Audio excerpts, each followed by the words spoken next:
దేశంలో ఉన్న 543 ఎంపీ సీట్లు కాస్త 850 దాకా పెరుగుతాయి అన్నది ఇప్పటిదాకా అంతా అంటున్నమాట. అయితే ఇల్లు అలకగానే పండుగ కాదు అన్నది ఒక సామెత ఉంది. విపక్షం ఎంత బలంగా ఉంది అన్నది మహిళా రిజర్వేషన్ బిల్లు లోక్సభలో వీగిపోయిన నేపథ్యం తెలియజేస్తూ ఉంది. డీలిమిటేషన్ చుట్టూ అనేక సెంటిమెంట్లు కూడా అలుకునున్నాయి. పైగా ప్రస్తుత లోక్సభలో అధికార ఎన్డీఏకు బోటా-బోటీ మెజారిటీ ఉంది. దాంతో డీలిమిటేషన్ బిల్లుని తెచ్చి ఆమోదించడం అన్నది కష్టసాధ్యంగానే కనిపిస్తోంది అని నిపుణులు అంటూ ఉన్నారు. రాజ్యాంగంలోని 131 సవరణ చేయాలి అంటే 2/3 సభ్యుల మద్దతు అవసరం. ప్రతిపక్షమంతా ఐక్యంగా ఉన్న సందర్భంలో అది జరిగి తీరుతుందా అంటే లెక్కలు చూస్తే అధికార ఎన్డీఏ ప్రభుత్వానికి అనుకూలంగా లేవని అంటూ ఉన్నారు. ఎన్డీఏకు వాస్తవమైన బలంగా 298 మంది సభ్యుల మద్దతు ఉన్నప్పటికీ రాజ్యాంగ సవరణకు అవసరమైన 3/2 మెజారిటీని పొందలేకపోయింది. రేపటి రోజున అయినా అది జరుగుతుందా అంటే చెప్పలేని పరిస్థితి ఉంది.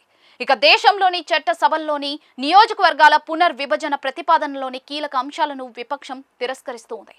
2011 జనాభా లెక్కల ఆధారంగా సీట్లను పెంచాలని ప్రతిపాదించిన బిల్లును లోక్సభ పూర్తి స్థాయిలో తిరస్కరించింది. మహిళా కోటా అమలుకు సంబంధించిన బిల్లు ఓటమికి ప్రతిపక్షం ఐక్యంగా కృషి చేసింది. అదే సమయంలో జనాభా ఆధారంగా సరిహద్దులను తిరిగి మార్చేందుకు ఉద్దేశించిన డీలిమిటేషన్ బిల్లు ఉత్తర రాష్ట్రాలకు అనుకూలంగా తమ రాజకీయ ప్రాతినిధ్యాన్ని గణనీయంగా తగ్గిస్తుందని దక్షిణ రాష్ట్రాలు తీవ్ర ఆందోళన వ్యక్తం చేస్తూ ఉన్నాయి. అయితే కేంద్ర ప్రభుత్వం ఈ బిల్లును మళ్లీ సభ ముందుకు తీసుకుని రావచ్చు. అయినప్పటికీ ప్రస్తుతం లోక్సభలో బలాబలాలు ఏమాత్రం మారవు అని అంటూ ఉన్నారు. దాంతో డీలిమిటేషన్ అన్నది అనేక రాజకీయ సవాళ్లతో కూడుకున్నది అని అర్థమవుతోంది. అంతేకాదు భవిష్యత్తులో జరగబోయే ఏ నియోజకవర్గాల పునర్విభజన ప్రక్రియకైనా రాజ్యాంగ సవరణ అవసరం. అది జరగాలంటే సంఖ్యా బలం మీదనే ఆధారపడి ఉంది. ఇక జనాభా గణనతో పాటుగా కుల గణన కూడా చేపట్టిన తరువాత అప్పుడు నియోజకవర్గాల పునర్విభజన ప్రక్రియని చేపట్టాలని విపక్షం డిమాండ్ చేస్తూ ఉంది. అంతేకాదు అనేక ఇతర రిజర్వేషన్లు కూడా పొందుపరచాల్సి ఉందని వాదిస్తోంది. ఇవన్నీ చిక్కుముళ్లుగా మారనున్నాయి.